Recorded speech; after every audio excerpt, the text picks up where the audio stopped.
Loop पुल निर्माण पर उठे सवाल, तीसरे पक्ष से ऑडिट कराने की तैयारी। उत्तर बंगाल के जलपाईगुड़ी जिले के बगराकोट इलाके में बन रहा लूप पुल इन दिनों चर्चा में है।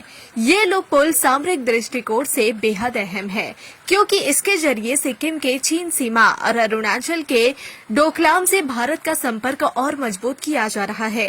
इस पुल का निर्माण अत्याधुनिक तकनीक से किया जा रहा है और इसका उद्देश्य सेना के लिए लॉजिस्टिक सपोर्ट को तेजी से पहुंचाना है। स्थानीय लोगों से लेकर देशी विदेशी पर्यटकों तक इस अनोखे डिजाइन के पुल ने सबका ध्यान खींचा है। लेकिन हाल ही में इस निर्माणाधीन पुल की अप्रोच रोड का एक हिस्सा धंस गया, जिसका वीडियो सोशल मीडिया पर वायरल हो गया। इसके बाद हड़कंप मच गया। जानकारी मिलते ही दार्जिलिंग लोकसभा सीट से सांसद राजू बिष्टा और निर्माण विभाग के कई बड़े अधिकारी मौके पर पहुंचे। निरीक्षण के बाद सांसद राजू बिष्टा ने नाराजगी जताई और कहा कि जब पुल का काम अभी पूरा नहीं हुआ है तो अप्रोच रोड का धंस जाना चिंता का विषय है। उन्होंने कहा कि हम तकनीकी मामलों के विशेषज्ञ नहीं हैं, लेकिन यह पुल सामरिक रूप से बेहद अहम है। इसलिए मैंने संबंधित विभाग और ठेकेदार कंपनी को निर्देश दे दिया है कि किसी तीसरे पक्ष से इस पूरे काम की जांच और ऑडिट करवाई जाए। यह पुल पूर्वोत्तर भारत की सुरक्षा और सेना की तैनाती के लिहाज से एक महत्वपूर्ण परियोजना है और इसमें किसी भी तरह की लापरवाही को बर्दाश्त नहीं किया जाएगा। इंतजार करने वालों को इतना ही मिलता है जितना कोशिश करने वाले पीछे छोड़ के चले जाते हैं। आप भी क्या कर रहे हो भैया? दिन भर समय वेस्ट कर रहे हो। अब समय आ गया, अपने समय को इन्वेस्ट करना है। अपना व्यापार चालू करा के दे रही है कंपनी। अभी का भी कॉल कीजिए। मीडिया खबर से और आम जनता की ओर से ये ध्यान में आया था कि लूप ब्रिज के अंदर में कुछ क्षति हुई है और बहुत ही यूनिक डिजाइन और बहुत ही आकर्षित का केंद्र भी बना है लूप ब्रिज। और मैं आज व्यक्तिगत रूप से इसको देखने के लिए आया था। मेरे साथ NHAIDCL के अधिकारी और जो कॉन्ट्रैक्टर जो काम कर रहे हैं वो भी यहाँ पे उपस्थित थे।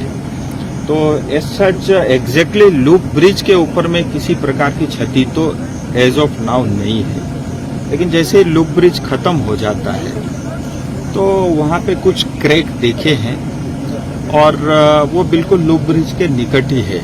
ऐसा ध्यान में आता है कि जो मिट्टी फिलिंग के लिए यूज हुआ बारिश के समय में, वो नीचे से मिट्टी धस करके निकल गई और ऊपर सड़क में उसके कारण क्रैक आया है। लेकिन जो कुछ भी हुआ है आज के टेक्नोलॉजी के युग में, आज के जमाने में, 21वीं सदी में, ये जो है इसको हम स्वीकार नहीं कर सकते। मैंने जो हमारे ठेकेदार हैं NHAIDCL के अधिकारी, उनसे भी स्पष्ट कहा है ये रोड ठीक बना है, टेक्निकली करेक्ट है, साइंटिफिकली करेक्ट है और सेफ्टी के किसी प्रकार का कोई इशू नहीं है। इसका थर्ड पार्टी से इंस्पेक्शन कराना, ऑडिट कराना अति अनिवार्य है, क्योंकि एज ए लेमैन हम लोग तो इतनी ज्यादा समझ इस चीज की रखते नहीं है और आम जनता भी नहीं रखती। तो मैंने उनसे कहा है एक तो थर्ड पार्टी इंस्पेक्शन कराए, दूसरा ये जो कुछ भी हुआ है, जो गलती हुई है उसके रूट कोस पे जा करके एग्जैक्टली किन कारण से ये सब हुआ है उसकी जांच करें और उसके बाद जो है इमीडिएटली इसका रिपेयर और मरम्मत का काम हो और भविष्य में इस तरह की किसी तरह की घटना न